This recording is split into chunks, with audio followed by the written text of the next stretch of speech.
మాఘ శుక్ల పంచమి వేడుకలు శ్రీకాకుళం జిల్లా అంతటా ఘనంగా జరిగాయి. శ్రీకాకుళం నగరంలోని పిఎన్ కాలనీలోని వెలిసిన శ్రీ పంచయాతన వినాయక ఆలయ ఆవరణంలోని ఉన్న జ్ఞాన సరస్వతి దేవి ఆలయంలో పెద్ద ఎత్తున సామూహిక అక్షరాభ్యాస కార్యక్రమాలు పెద్ద ఎత్తున నిర్వర్తించారు. అలాగే వాగ్దేవి ఆవిర్భవించిన రోజు మాఘ శుక్ల పంచమి అని, ఇట్లాంటి పర్వదినం నాడు విద్యాది దేవతను కీర్తిస్తూ చిన్నారులతో అక్షరాభ్యాసం చేయిస్తే శుభం కలుగుతుందని పండితులు యోజులు అన్నారు. అలాగే విద్యాదానం మహాదానం అన్న ఆర్యోక్తి జనజీవన మరియు సంస్కృతిలో భాగం కావాలని సూర్య మరియు central school director P Srikanth అన్నారు.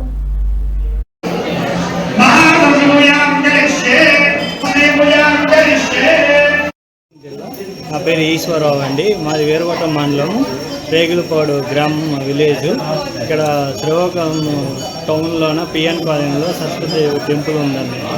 ఇలా చెప్పారు. ఇలా మేము బాసరా వెళ్ళాల్సింది కారణంగా ఇక్కడ శ్రీకాకుళం వచ్చాము. ఇక్కడ మా పాపకి అక్షరాభ్యాసం చేసాము.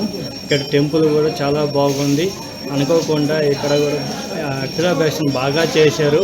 అండ్ అన్నదానం కూడా అనుకోలేదు, అన్నదానం కూడా బాగా ప్రొవైడ్ చేశారు. అంతా వాతావరణం కూడా చాలా బాగుంది. ఇక్కడ హ్యాపీగా మేము ఫీల్ అయ్యాము. చాలా బాగుంది, చాలా బాగుంది. పండుకుంట గ్రామం నుంచి ఇక్కడ పిఎన్ కాలనీలో శ్రీకాకుళంలో సరస్వతి దేవి ఆలయం ఉంది. మా అబ్బాయికి అక్షరాభ్యాసం కోసం ఇక్కడ వచ్చాము. ఇక్కడ కమిటీ సభ్యులు అందరూ మమ్మల్ని బాగా చూసుకున్నారు. తర్వాత అక్షరాభ్యాసం అయిపోయిన తర్వాత అన్నదాన కార్యక్రమం కూడా ఇక్కడ పెట్టారు. మేము అనుకోలేదు, కానీ ఇక్కడ చాలా వాతావరణం కూడా చల్లగా అనుకూలించింది. చాలా బాగుంది. కమిటీ వాళ్ళు కూడా మాకు బాగా చూశారు. వాతావరణం కూడా చల్లగా అనుకూలంగా ఉంది. హ్యాపీగా ఫీల్ అయ్యాము.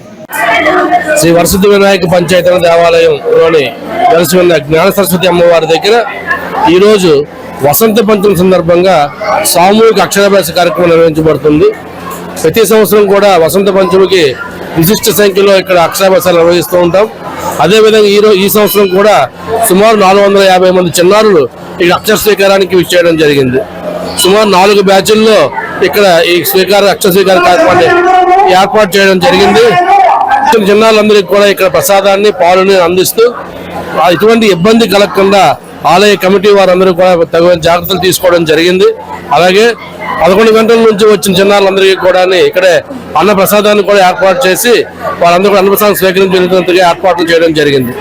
ఈ రకంగా ఇక్కడ ఇప్పటికీ సుమారు 90,000 దాటి అక్షరాభ్యాసాలు నిర్వహించడం జరిగింది. ఈ సంవత్సరాల్లో కూడా ఇంకా ఈ అక్షరాభ్యాసాలు వసంత పంచమితో పాటు దసరా నవరాత్రుల్లో మూల పూజ చేసిన రోజు కూడా అక్షరాభ్యాసాలు జరుగుతున్నాయి.